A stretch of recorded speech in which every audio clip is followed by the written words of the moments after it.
kulankan oo isugu yimaadeen odayaal waxgarad haween iyo dhalinyaro ka soo jeeda mid kamid ah beelaha deegaanada Koonfur Galbeed Soomaaliya ayaa waxay cabasho kaga muujiyeen hogaanka beeshooda gaar ahaan ugaaska beesha oo ay sheegeen in taladii uu isku soo koobay qaar kamid ah nabadoonadii kulanka ka hadlay ayaa sheegay codsaneena oo u soo baxnay maanta nin la yiraahdo Warsame Cali Suuley oo takrifal nagu sameeyay xibnihii la qaybsahay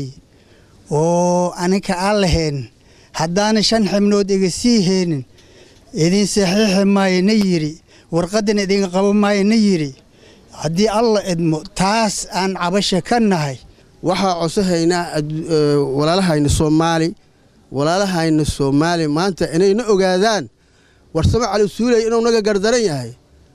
haddii wax qabto ee jiraan oo sharciga oo mataqaana asaga oo ka weyn yahay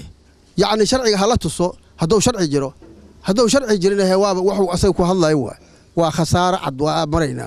waxaan cadeynaynaa ninkaas in macnaha adduunka in la ogaado dawladda inay ogaato adduun weynaha laga ogaado qolada qabaa'ilada kala mid ka ahaayeen xibnahooda inuu ka qaatay oo anaga uu yiri aniga kaliya wax qori karo aan le wax diidi karo cid ila hadli kartan ma jirto cid wax aan siinayna ma jirto wax niga qabanaya ma jirto anagoo ka tabanayna ninka la Warsame Suuley oo macnaha 5 xibnood laga sii xibinteen dhaay oo anagana aan ogoleen oo xaqeen aan macnaha oo la didsiinooyo ninkaas ay taa anaga wax ugaas oo noo yahay ma jiro mana ogol ugaasnimadiisi ninkaasi wuu nahagray waxaan xaq u leenahayna ma yeeli karo si qaldan u isticmaali karo ummadu beeshu u yahay muxuu ahaayay nabadoon u yahay ama ugaas u yahay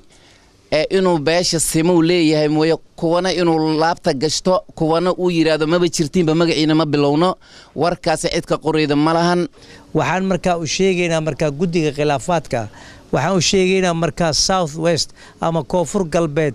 maadaama ay tahay goobta aan ka galayno hawshan waxaan si bareer ah ugaasku u diiday